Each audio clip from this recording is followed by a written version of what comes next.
One of the biggest misconceptions in trader development is that the first week, month, 90 days should be about profitability. But what I'm going to show you is actually what we look for in a trader's first 90 days on the floor, and it has nothing to do with P&L. Now, one of the most common mistakes that new traders make is measuring themselves far too early through, of course, P&L. But in the beginning, that P&L can be and usually is misleading. A good week doesn't necessarily mean development, and a bad week, of course, doesn't necessarily mean failure. What we're really looking for is evidence that a trader is starting to build those foundations properly. Now, when a graduate steps through our doors and joins our floor to do the blueprint program after they've done the career program, or sometimes they choose to do the career program here on the floor as well, that blueprint program is split into 2 stages, and for a very good reason. Stage 1 is the first 90 days, the first 3 months. And we do this because it's not performance and P&L based metrics that we're looking for. We're looking for this routine and evidence, or development of evidence, that we want them to start building from the ground zero, to build those foundations to ensure as best as they can a successful career ahead of them. And we know this because we have seen far too many traders come in with bad habits of trying to pass a challenge 2 days or a week or 2 weeks, what have you, and not allowing themselves time to grow as individuals in the early stages of trader development. It's like a baby. A baby will crawl on their hands and knees before they can actually get up and start fumbling around to be able to run. They're not going to just go from being in a pram and run around the house, not usually anyway.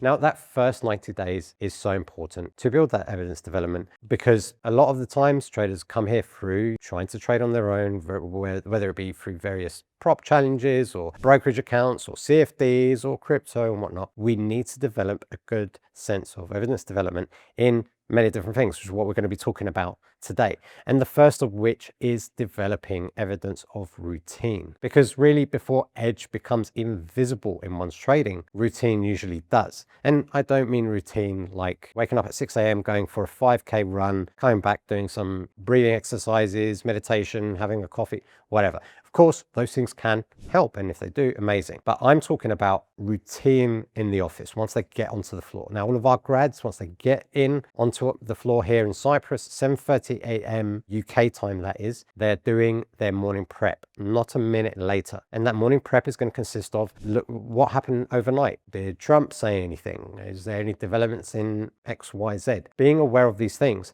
to discuss it as a group between their peers and figure out what potential trades they could be looking at. Or saying, we have Walsh speaking in the afternoon. What are we thinking for this? Oh, he might say this. If he says this, I'm thinking of trading that. I also tell them to challenge each other's ideas, talk about different markets. The prep routine is so important for these grads to learn from day dot, because they're setting up their day without just jumping in their screens, looking at some charts and thinking they can just trade. They need to be fully aware of their day. And this is something that the elite, the senior, even the junior traders are always doing daily. And on top of that, as I've just said, they've got to be in at that time. The consistency of their arrival times has to be consistent. If I have grads coming in 15 minutes after the prep has started, or the other grads try to delay the preps, I will discuss that with them and say, no, it has to be done at a specific time. Not because I'm trying to run a military style training floor, but it's those good habits that are embedded so early on that carry on through to their trader careers when they go live and beyond. They need to also develop preparation habits. What are the right things to be looking at? How can they really make the most of their time of reviewing what's happened the night before and what could be happening the day ahead before they even have the group prep? These review habits are so important. Now, of course, we're talking about the first part of the day. How about after the day? Day ends. Journaling. The routine building in just the journaling and the reviewing is so important.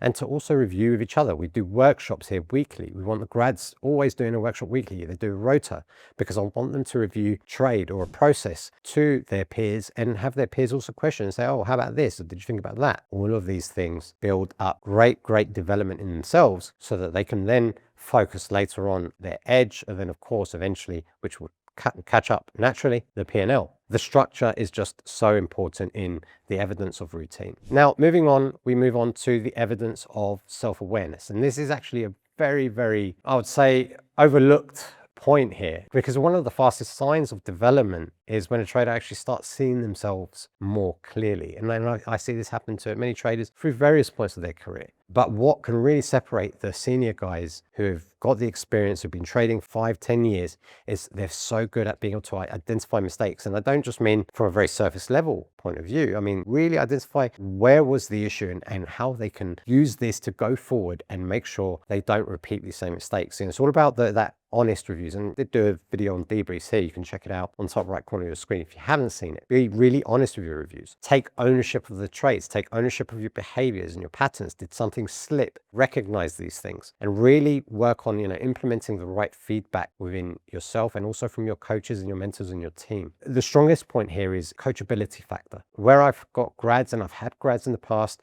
I will suggest that our grads have to understand that we are a team of decades and decades of experience in the industry. And when I speak to grads, and I've seen it a few times where I'll speak to a grad and say, look, this that you're doing, and we're seeing a pattern that this is going wrong most of the time.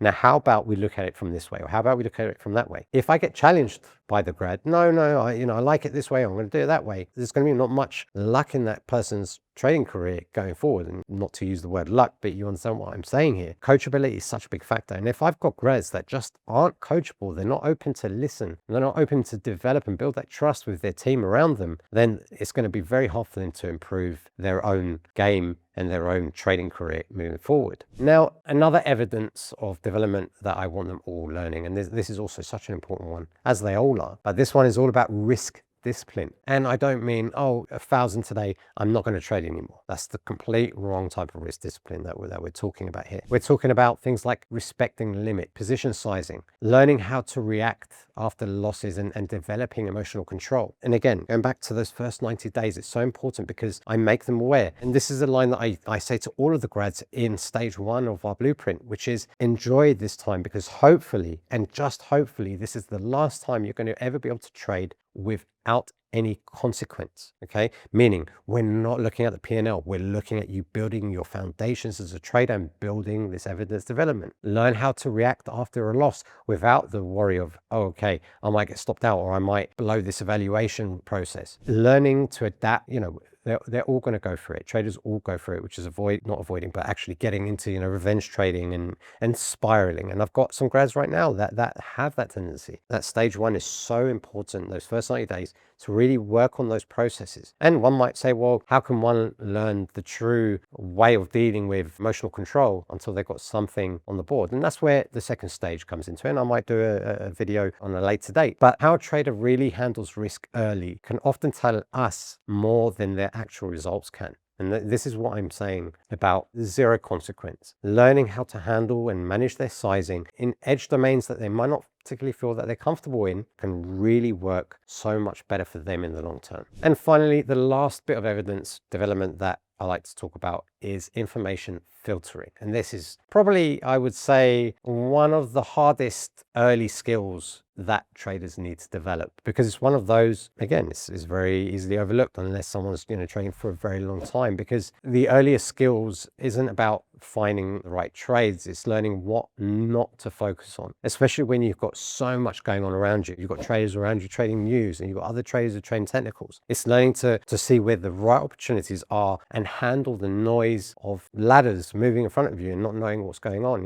handling also opinions of the room. Grads in the first 90 days, especially part of the prep process or the review process or the workshop process, handle opinions, also handle being challenged. Learning to handle too much information is so important, because sometimes you do need to keep it simple, and you need to really learn to understand that you need to focus on what really matters, reduce those distractions, and learn to simplify. So to finish, why does all this matter? Well, because P&L is so inconsistent early, meaning you might have 3-4 good days in a row and think you've got it sussed, but the reality is there's so much more deeper within you that you have to learn to develop and build on before you can even start thinking about P&L. The process basically compounds, habits compound, and trust builds over time, especially with our grad traders here who are looking to go live and get backed by us. We need to learn to develop and build that trust. We want our traders to be good traders, good risk managers. And of course, the right behavior scales, and opportunity follows development. In the early stages, we're just not looking for proof that somebody can basically make money. We're looking for proof that they're becoming the kind of trader who eventually can.